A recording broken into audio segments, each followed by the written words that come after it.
Every night, in wooden bathhouses across Japan, strangers sit shoulder to shoulder in water hot enough to poach an egg, drawn from springs that begin their journey inside restless volcanoes. Japan has more than 27,000 natural hot spring sources, more than any other country on Earth. And stepping into one is considered so essential to daily life that even snow monkeys in the mountains of Nagano soak beside human bathers. But this national ritual of trust in scalding, mineral-heavy water did not begin as relaxation. It began as medicine, as myth, and in the earliest stories, as an act ordered by the gods themselves. This is the story of how onsen went from a wound-healing secret guarded by monks and warlords into the beating heart of Japanese culture.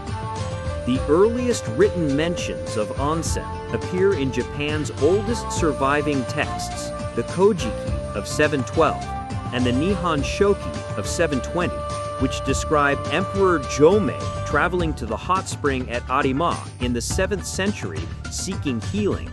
Legend credits animals with revealing many of these springs first. Wounded herons and bears, drawn instinctively to warm water bubbling from the ground, supposedly led hunters to sacred pools blessed by the gods. When Buddhism arrived in Japan in the 6th century, monks embraced these waters as a place of purification, building temples beside natural springs and teaching that bathing washed away not just dirt, but sin itself. By the chaotic Sengoku period, feudal warlords guarded their own hidden mountain hot springs, known as kakushiyu, using them in near total secrecy to heal wounded samurai after battle, without revealing their army's location to rivals. Warlords like Takeda Shingen treasured these springs as strategic assets, nearly as valuable as any castle.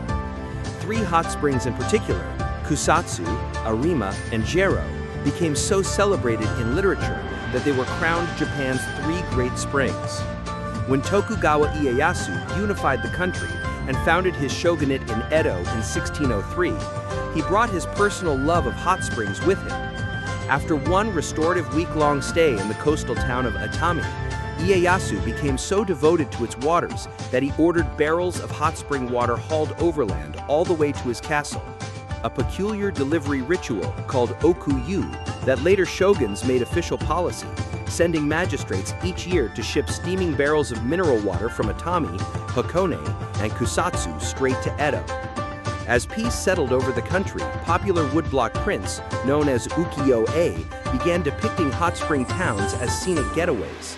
And modest inns, once built only for wandering pilgrims, slowly transformed into the comfortable ryokan travelers still stay in today. Yet this newfound prosperity carried a hidden cost.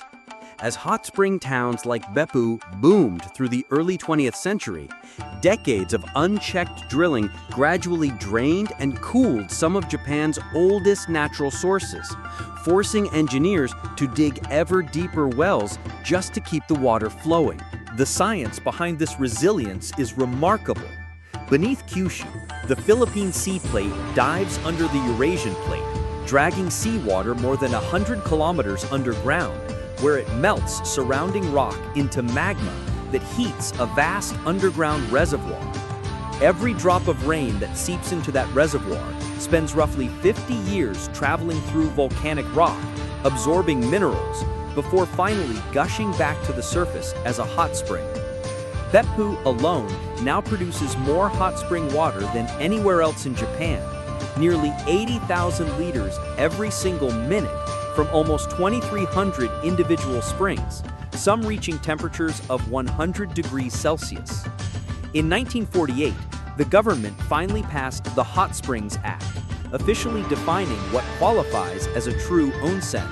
And by the booming 1980s, hot spring tourism had exploded into a nationwide craze, with resort towns building elaborate baths, geothermal power plants, and even hot spring-powered bakeries and beauty products.